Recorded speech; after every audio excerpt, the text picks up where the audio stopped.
here at one. They're live and they don't know what they want. It's the Spice Girls! Controversies, dramas, romance, and headline news. It was all in a day's work for the Spice Girls. We are desperately worried about the slide to a single currency.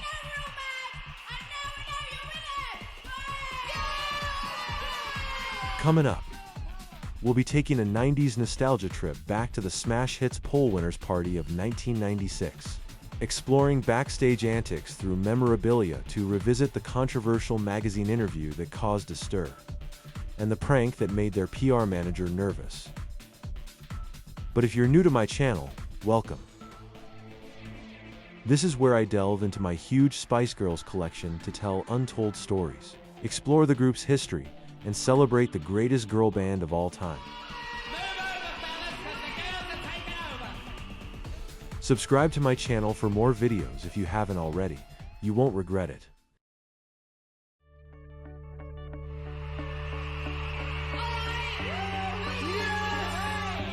From 1979 to 2005, the Smash Hits magazine poll gave readers a chance to vote for their favorite and least favorite pop acts.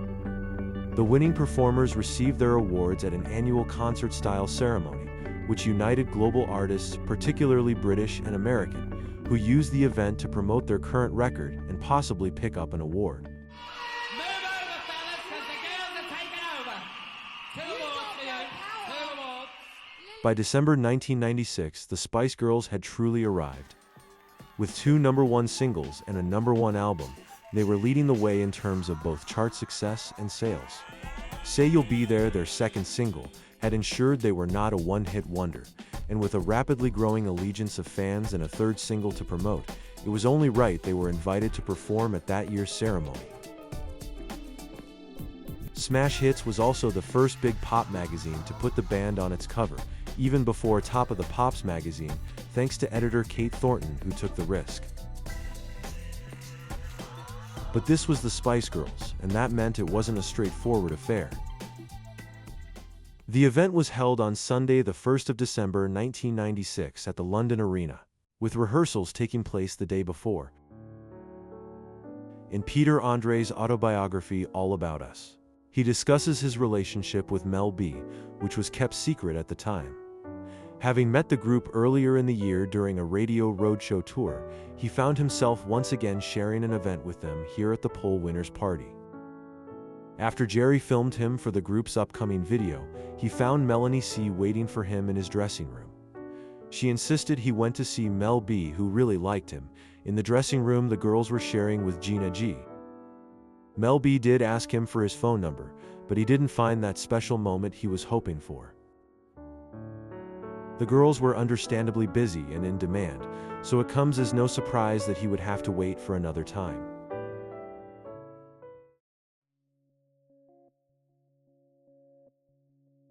Muff Fitzgerald, the Spice Girls' PR manager, had arranged an unusual interview for the girls. Wanting to be household names had been an ambition of the group, and part of the strategy to achieve this involved crossing over into unexpected territories of the cultural landscape. In what became a massive story, the group sat down backstage with the Spectator journalist Simon Sebag-Montefiore, who asked about their political persuasions. It stirred up trouble for the group, with Geri controversially declaring Margaret Thatcher to be the first Spice Girl. Sebag-Montefiore asked the group about political influencers that they simply hadn't heard of, and focused his attention more towards Geri and Victoria, who had shown they leaned towards the right politically, which conveniently matched the Spectator's position. Emma declared she didn't know enough about politics. Mel B announced she was an anarchist, and Melanie C stated she was firmly a Labour supporter, in line with her Liverpool roots.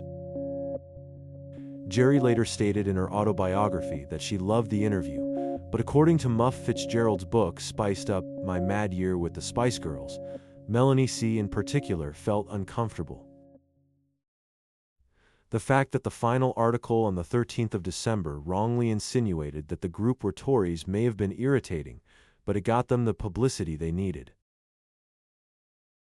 That issue of The Spectator became its biggest selling, shifting 60,000 copies. The article was reported in every tabloid newspaper and even on national television news. We are desperately worried about the slide to a single currency. The Euro bureaucrats are destroying our national identity. No, not another parliamentary speech from a Eurosceptic MP, but the views of the Spice Girls. Smash Hits editor Kate Thornton was interviewed about the group's venture into the political forum. It's a very brave thing to do because not many people in their position will come out and speak as freely as they have. And I think they've backed their opinions up and backed up their arguments. I don't see that their records are, their album is currently sitting at #1. I don't see it falling this week as a result of this. And it certainly can't go any higher, can it? I think we're a bit too quick to judge that young Britain is there for the Labour vote. I think that there is a mixed bag of views coming from the Spice Girls. Not all of them are Thatcherites. Not all of them are fans of John Major, and not all of them are fans of Tony Blair. Just because they're young and of the job that they do and the way that they look doesn't mean that they're not going to have an interest in politics. I think especially Geri is very interested in the environment and the world that we live in. Given the fact that they've obviously stated these views very clearly, Lady Thatcher's a big heroine of theirs, are they likely to swing any votes, do you think, among young voters? Maybe. I think certainly they're role models, they're icons, they're people that young Britain looks up to. They're aspirational.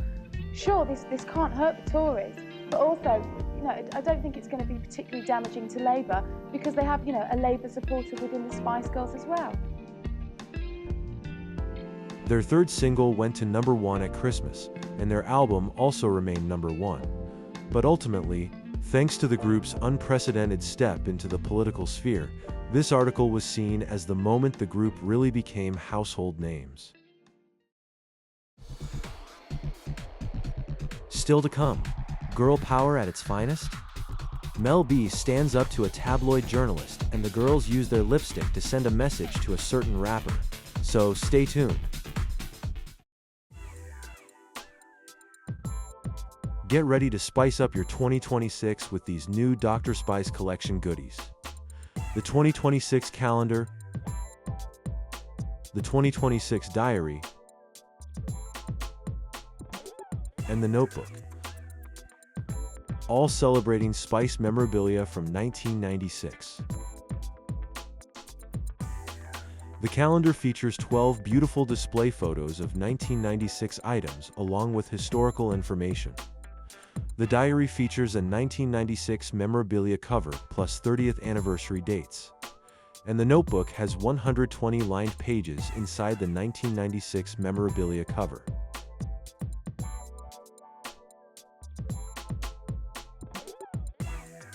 Take a trip back to 1996 and celebrate 30 years of Spice with the Dr. Spice collection. Out now.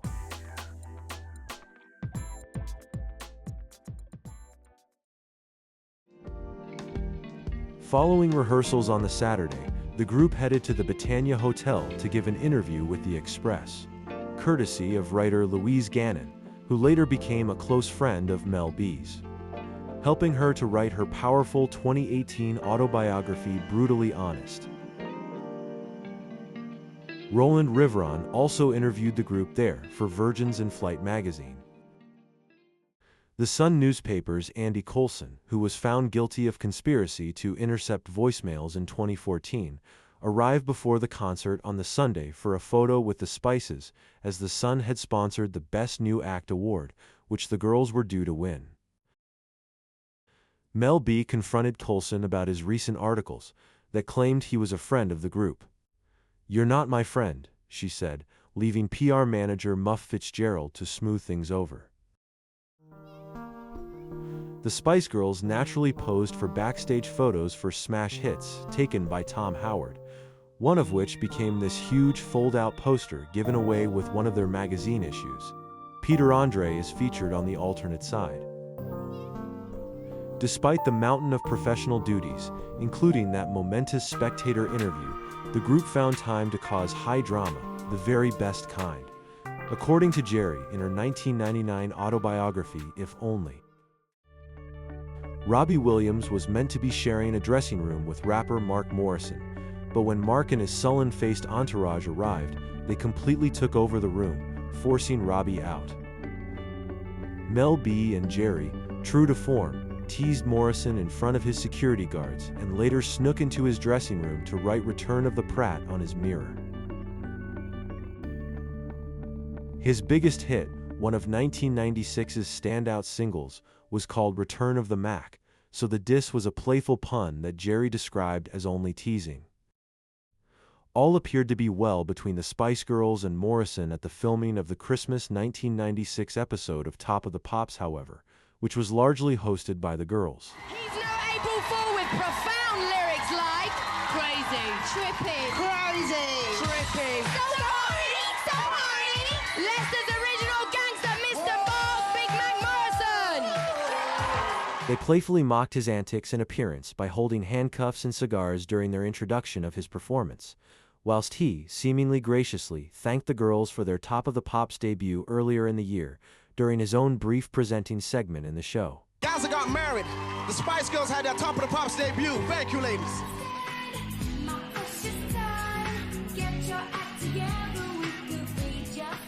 Backstage dramas aside, the Smash Hits concert itself went brilliantly, according to Geri, who said, "During Say You'll Be There, I launched a few kung fu kicks, wearing big black granny knickers this time." Even so, the photographs made the newspaper the next day.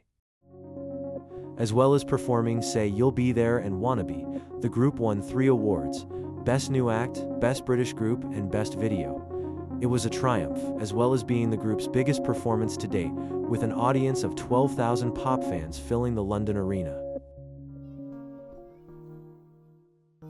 Let's take a closer look at the event's program. I wonder how many of these pop acts you'll remember.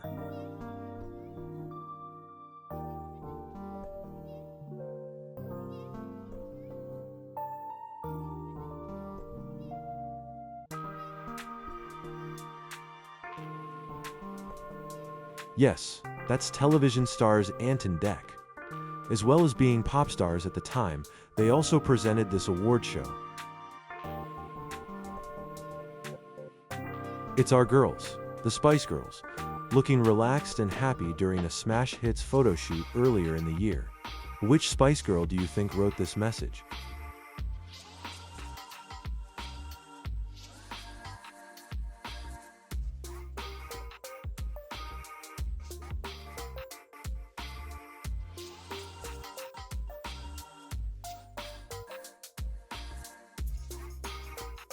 It's Louise and Boyzone.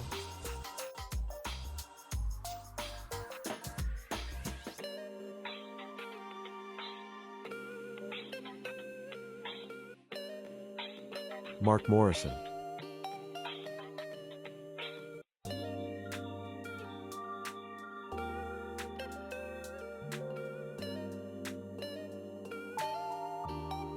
Another girl group, Eternal.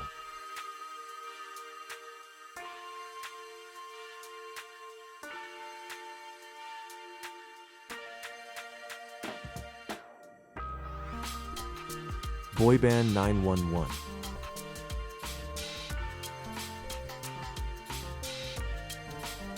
Peter Andre and his famous six-pack.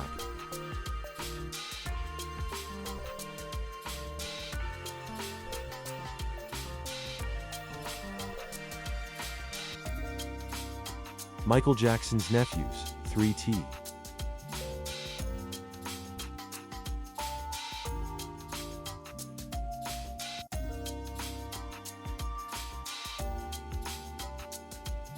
The Robster, Robbie Williams.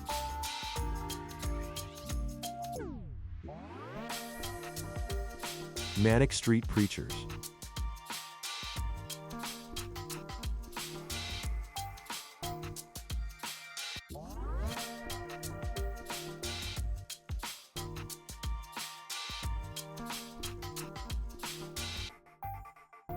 The Spice Girls' favorite boy band, Backstreet Boys.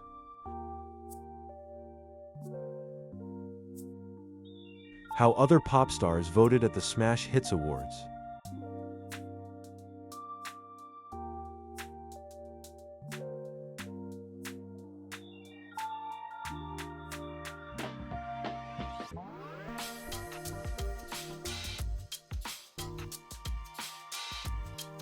Kavana.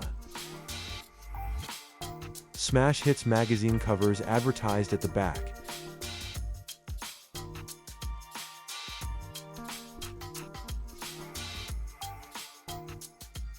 And a Gabrielle advertisement.